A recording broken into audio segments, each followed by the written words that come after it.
Welcome back to the Seein podcast. I'm your host, Cade Fredrickson. Along with me, my co-host, Rob Fredrickson. 9 years in the NFL, 4 years with the Arizona Cardinals, first-round draft pick back in 1994, if you didn't know that already. And behind the lens is our producer, Stone Fredrickson. If you guys aren't already subscribed to the Seein podcast here on YouTube, please do so. I have here right in front of me over 63.8% of you guys watching our current videos are not subscribed to the channel. So if you like this video, please drop it a thumbs up and subscribe.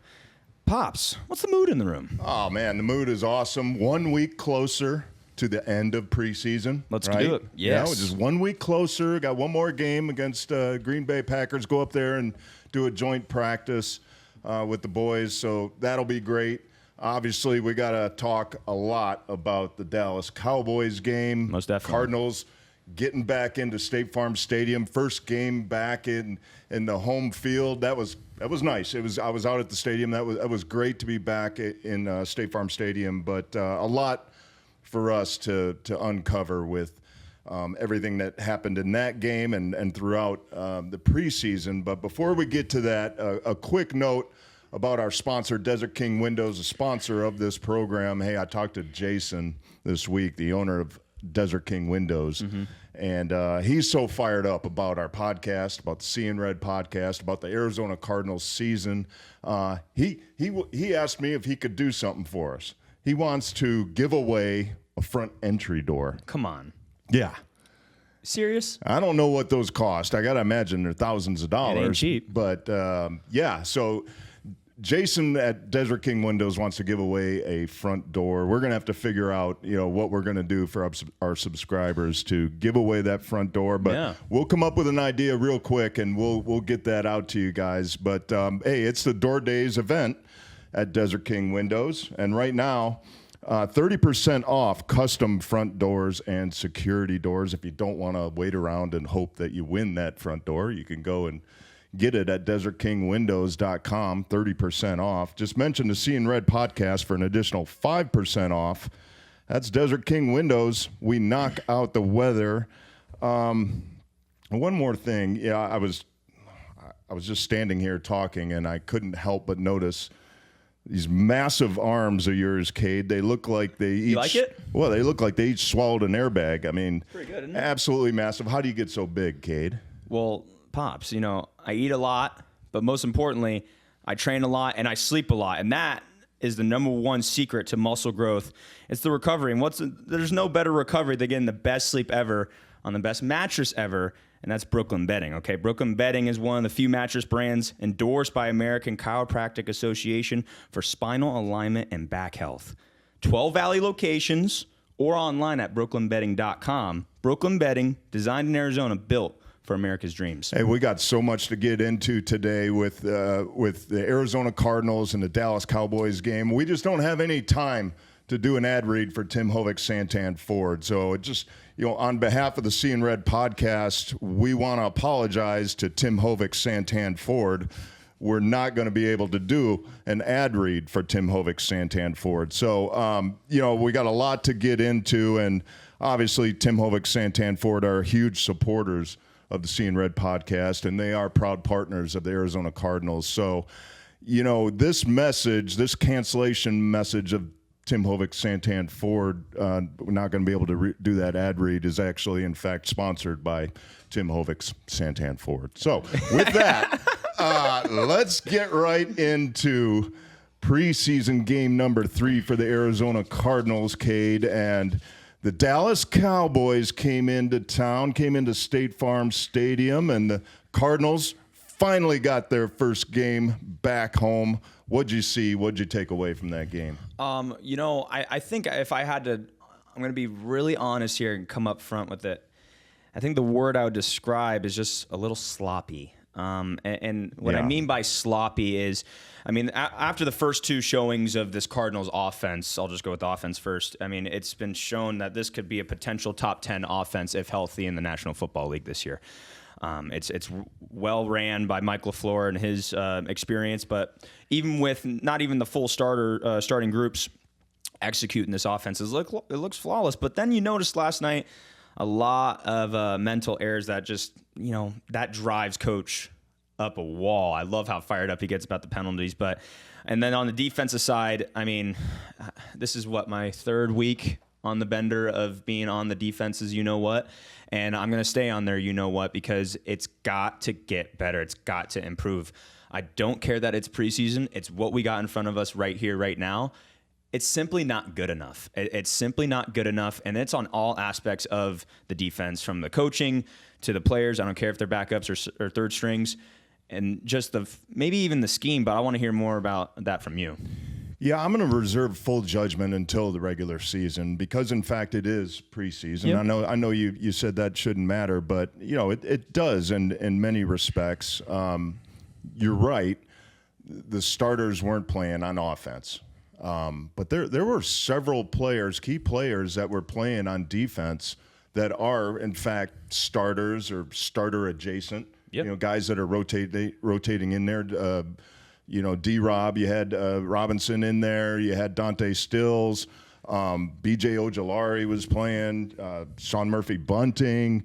We had Cody Simon out there. Clark was splashed in there a little bit. Yeah, I said B.J. Ojolari. Yeah, Clark, Kichel Clark. So there was plenty of guys defensively that play significant amounts of time that were out there playing. And yeah, I agree with you. It was sloppy on both sides of the football, which surprised me, especially on offense, because last week, you remember, I came out and said, I would be shocked if a quarterback for the Arizona Cardinals struggled against the Cowboys. Now, I still think maybe that is somewhat true. I don't know that the quarterback struggled. Gardner Minshew threw that interception, but that was... He tripped. It was Simi Fehoko tripped. Yeah. That would have been either a completion or an incompletion, but it would not have been an interception had he kept his feet. So I don't know how much, Gardner Minshew or Keaton Slovis struggled, but the offense struggled. And to your point, it was the penalties, and it was the pre-snap penalties. Those are the ones that drive. You saw LaFleur on the sidelines. He was going nuts over those pre-snap penalties. You can't have them.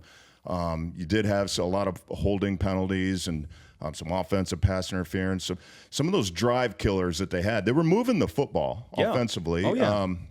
But there were some good things. There were some good takeaways. I continued to be impressed with the running back with Corey Kiner. Oh yeah. I really think he's a guy that.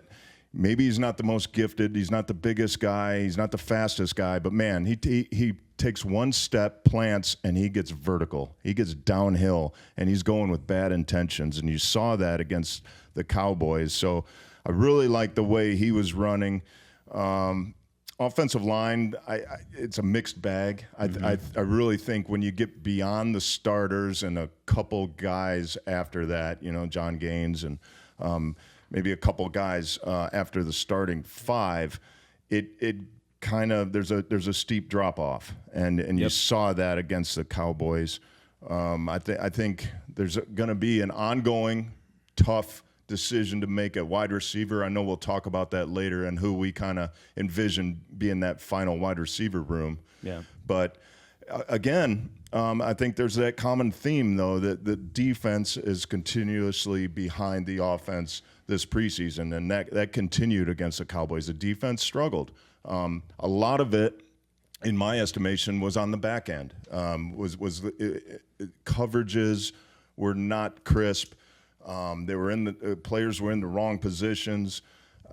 Especially in man-to-man situations, they were maybe focusing back on the quarterback. Now, obviously, Milton is a guy that he can scramble around, and you'd love to focus on him, but that's not your job. Your job is to cover your man, and that's something that just needs to be reinforced in those meetings. They got to drill it in.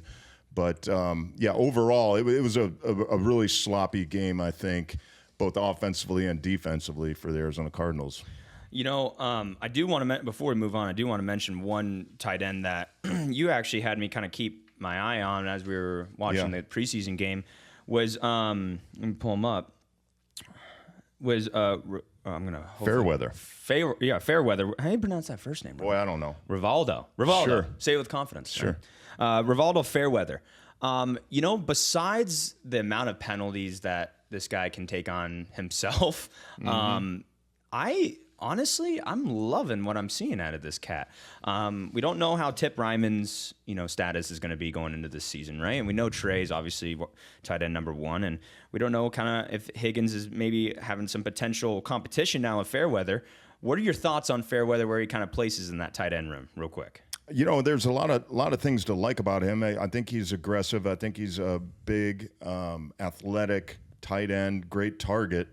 He made some nice catches. He did some good things in that game, but it's the penalties. Again, he's like a yellow flag magnet. He had some holding penalties. He pushed off offensive pass interference down in the red zone. Thought it was a touchdown, but he pushed off to get that open. He doesn't need to do that. He needs to learn some of the subtleties of the craft and really how to get some separation without extending your arms, and you saw him do that a little bit. And that's a learning thing. That's something that comes with time. And but I think there's a future for him. I don't know if he'll make the 53-man roster, but certainly he could be somebody on the practice squad. And then there's another guy on the defensive side that I got to point out real quick. Yeah. Opening kickoff. Okay, this is back-to-back weeks we've seen this cat do this, is Shire. Yeah. Okay, out of Iowa. Yeah. The guy on special teams is a million miles downhill,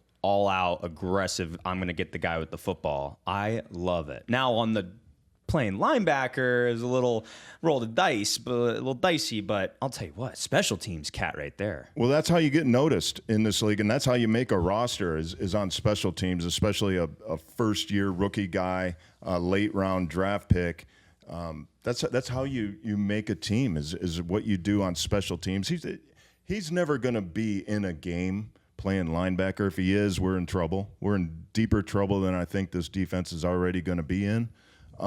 But he's a guy that can really make a name for himself on special teams. And I do think he's probably fighting with Owen Pappoe for a roster spot and on that 53-man roster. I do think, because Owen Pappoe is a guy I used to be really high on, but I've kind of waned on that recently. Just a lot of mental errors that I've seen, a lot of mistakes, and not really understanding the nuance maybe of playing inside linebacker and knowing how to read run versus pass and where to go and where to be naturally. It just, a lot of times it looks forced. Now he's a guy that's more athletic and more athletically gifted than anybody on the defense. Mm-hmm. But it just hasn't all come together for him. And so that's why you really see him mostly on special teams. So I do think that's an interesting battle that we're seeing. It's kind of for that lower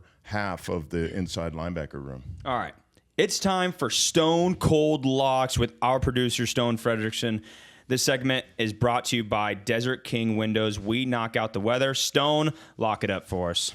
Gentlemen, Stone Cold Locks. This is our prediction segment. For those of you who are new to the show, we all are going to make a prediction on this season, on the next game, and whatever the case may be, obviously centered around the Cardinals, and we'll keep track of that. And by the end of the season, whoever wins gets the Freddie bragging rights.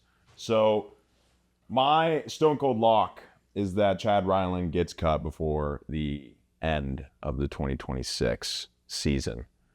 I don't really need to go too deep into the explanations. I just think he's unreliable.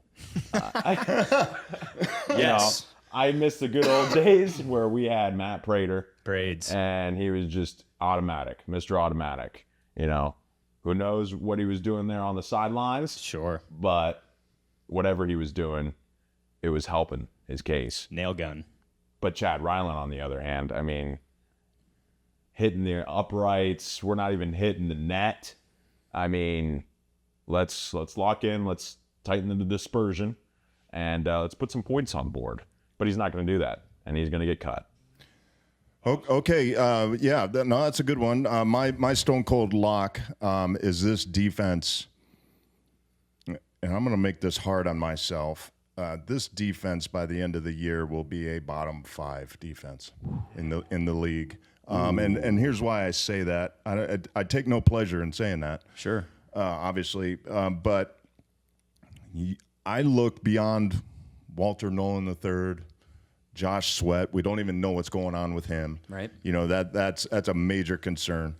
But beyond those two guys and keeping Walter Nolan healthy, we only have one Walter Nolan. We only have one Josh Sweat. The Rams and the Seahawks, they got 3 or 4 of those guys each. Yep. On each team. And so we're not where we need to be roster-wise, construction of the defense. We're not where we need to be. And against the Cowboys, you can see out there the depth, the struggle, the defensive line getting pushed off the ball into the linebackers, the struggle on the back end in coverage. I don't for the life of me know where any sacks are going to come from other than Walter Nolan and Josh Sweat consistently. And if we can't get pressure on opposing quarterbacks, they're too good in this league. I don't care who you got back there covering, Deion Sanders or who. You can't cover for 4+ seconds, the wide receivers in this league. So it's going to be tough. It's going to be a hard year for this defense, and I take zero pleasure in saying that. My lock is going to be a little more positive and hopefully very exciting to look towards. It's going to be Trey McBride will get 12 touchdowns by the end of the 2026 season. Now, last year he had 11 touchdowns, and he had the record for tight ends there. That was phenomenal. But he'll get 12 touchdowns, and the reason why I really love this is because now we got a head coach that's he's a huge offensive guru. This offense is really structured around the run game and the tight end involvement, and I think Mike will have Trey involved a lot. Don't be surprised if you see him really involved in the red zone a lot. I think Trey will get the rock. I think he's itching. It's almost like it feels that Trey's lurking in the shadows right now. You don't see, besides the busting with the boys thing, not a lot of press on him, not a lot of media time on him. He's lurking in the shadows because we got to contain the beast until the season starts. And then once that beast is released, we're going to get some touchdowns. Yeah, I love that. Yeah, you know what? I got one more lock. Let me hear it.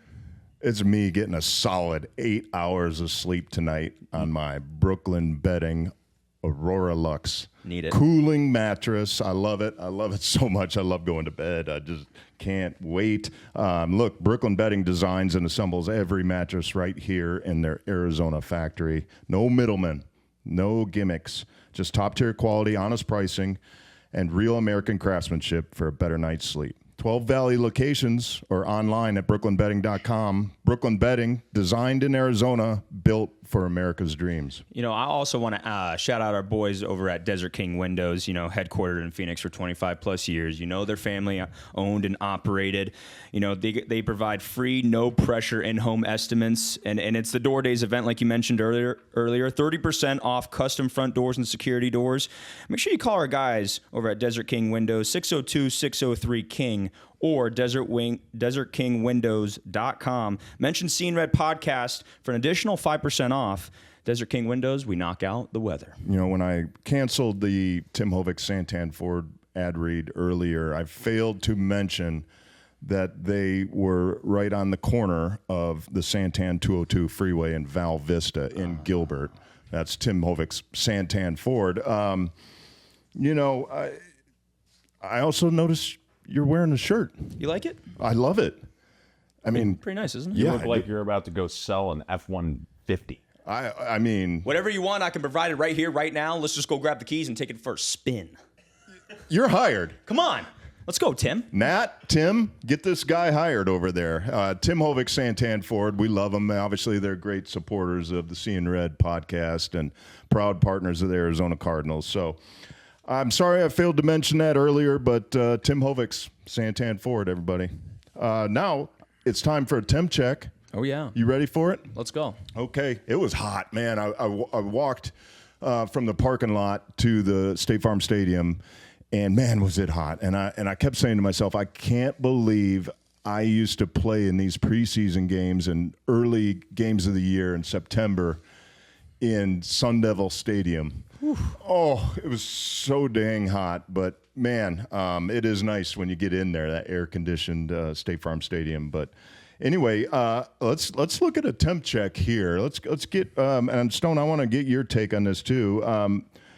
Whose performance against Dallas was so hot that LaFleur might have to give them a spot on the roster just to cool them off? Like who really shined against Dallas? Who do you think really stood out and has a roster spot locked up? Well, I mean, I think personally it's got to be Jalen Brooks. I mean, this guy's been the talk of the town in the previous weeks, but he continues to show time in and time out. When a ball is thrown in his vicinity, he will make a catch. And by the way, I got to gas up his route running abilities. I mean, I'm watching him specifically on some of these drives, and his route running is crisp. Very, very crisp. It's almost kind of like starting-esque route running, which I really love and crave. And like I said, he makes plays. Guys that makes plays, guys that make the team. Yeah. No, Stone, what do you think? Well, I mean, it's a hard one because I don't think there's really much to choose from. I do think one thing that I took away from the game was, okay, Gardner Minshew is a reliable backup. He's a reliable second string. He knows how to play, knows the game very well. And so, being 19 for 23, 177 yards, like, yes, he had the interception, but I mean, he proved that he can throw the rock around and be a reliable, second string or maybe even a third string for us. And so I would go with Gardner Minshew. Now, the thing I would say is I don't think he or Brissett really has like massive room for growth, but I do think they have the wisdom to give to Carson Beck, who has that room for growth. Yeah. And I think, just going out there on a preseason game and proving to Carson Beck that Minshew can still play and he still knows the game, could also, benefit him. So that's my pick. I mean, okay, yeah, no, my temp check, it's going to kind of bleed into 4 downs, but and this player, it wasn't because of his performance against Dallas. In fact, he didn't even perform. But that, to me, tells me that he is so hot that he's got a spot on this roster. Say it. Just to cool him down. And that's your boy. It's our boy. Bam! Knight. Yeah, that's what I'm saying. Okay. That cat has got a spot on this roster. 100%. And you know what? Let's get into 4 downs because I got another somewhat temp check hot take to give you. But you go ahead. In fact, I'll start. Go for it. Yeah. Okay, so after the Cowboys game, who are your top 6? Let's assume the Cardinals keep 6 wide receivers. Who are going to be your top 6 receivers to start the season for the Arizona Cardinals? Okay, not in any particular order. Michael Wilson, Marvin Harrison Jr., Kendrick Bourne. I'm going to go Jalen Brooks as my 4th. I'm going to go the rookie, Reggie Virgil. That's 5. And my number 6, this is a toss-up between 3 guys. I'm going Xavier Weaver. You're obviously thinking, well, what about Devin Duvernay? Okay, the Duvs didn't prove it to me, really. He really didn't, not in preseason. I know he's a Pro Bowler, he's a good kick returner, whatever. He's had some success previously in his career. I'm just not seeing enough for me to be won by him. Yeah. How about you? Yeah, I mean, obviously the top 3 are, everybody agrees on Michael Wilson, Marvin Harrison Jr., Kendrick Bourne. We all agree on those guys. I do not agree with Xavier Weaver. I don't think he has a roster spot. Maybe, I don't know if he's eligible. I'm sure he's eligible for practice squad. Maybe that can happen. But I do agree as well. Reggie Virgil has done enough for me in training camp and in the games to warrant a roster position. Jalen Brooks, absolutely. 100%. I mean, no question about it. So now I'm at 5. It's weird. I really wanted Amir Smith-Marset to separate himself. He had a couple catches against the Cowboys, but it didn't really, in my mind, separate himself. So I think he's a guy that we can maybe slide onto the practice squad, though. Mm-hmm. I think it's going to be Duvernay. I do. I think LaFleur is going to rely on that return game. and I think he's going to have a position, but You're probably right. It's hard with Simi Fehoko because he's done so much. Give me Fehoko. I know. I like him, but I just, for whatever reason, I just don't think he's going to make it. So, anyway. Okay, well then how about top 4 running backs? Okay, this is where I'm probably going to get some extreme hate from people. Let's go. And Let's go. You know what? Bring it. I got big shoulders. My top 4, final 4 for the roster, obviously, Tyler Algier, Jeremiah Love, Bam Knight, and you know what? It's going to be Corey Kiner. Ooh. And here's why. Ooh. And here's why. I'm going to bring James Conner in, and I'm going to say, James Conner, I love you. We love you. You have a position within this organization. It's just not going to be on the 53-man roster. Wow. You want to be a coach? You want to have some kind of front office role? You got it. But we don't have a spot for you on the 53-man. And I think, look, I get it.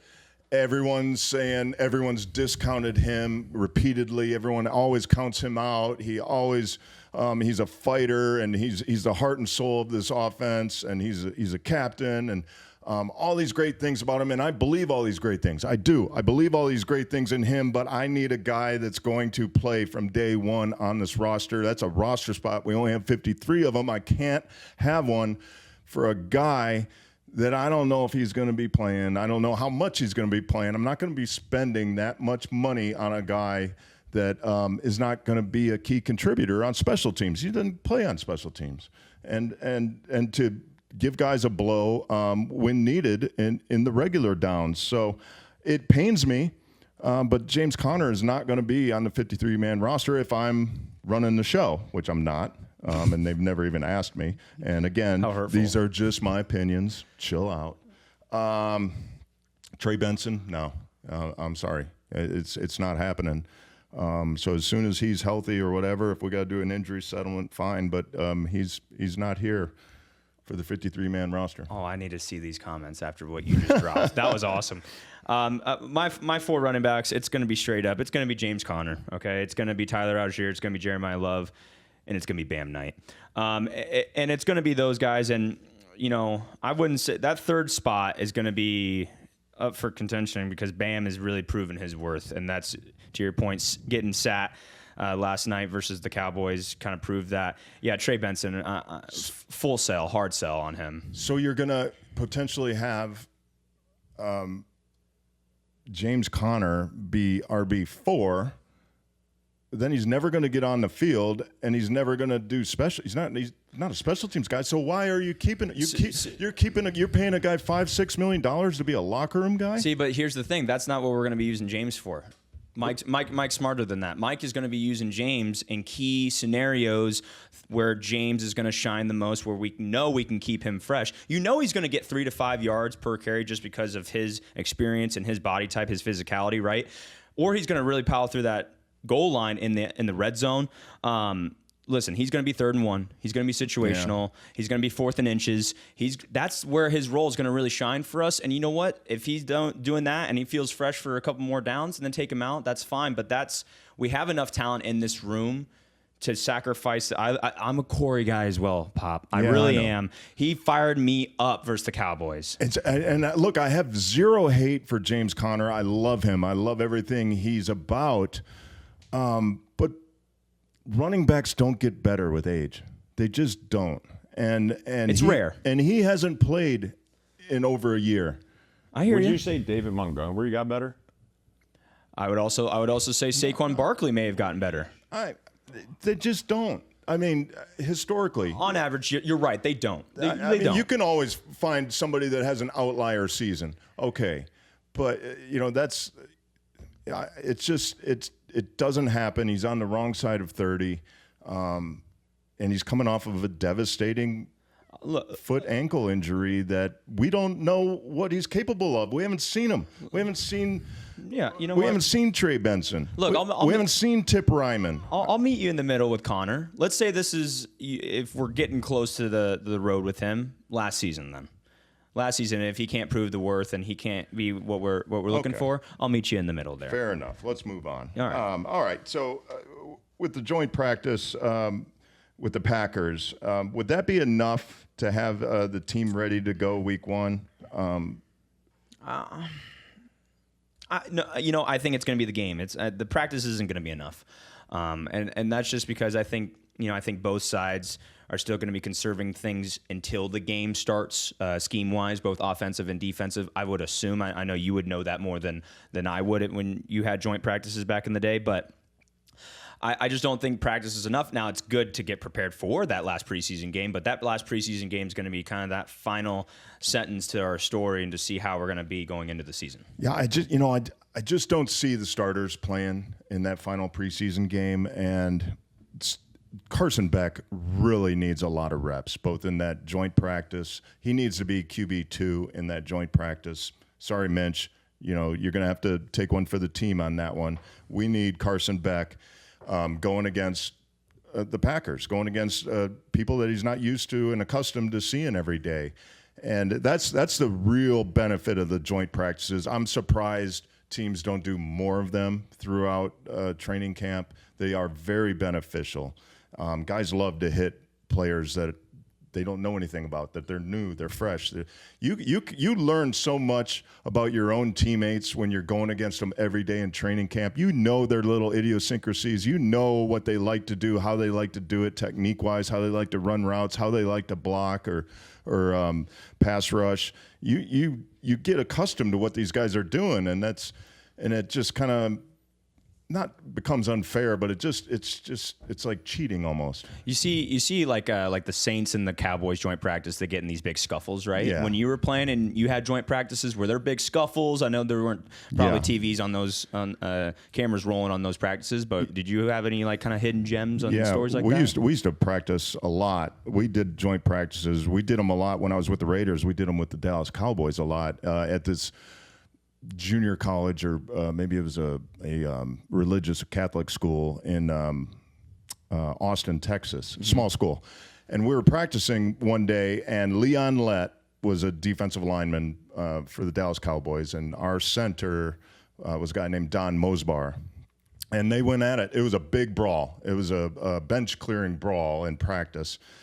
And Leon Lett jammed Don Mosbar in the eye and gouged out his eye.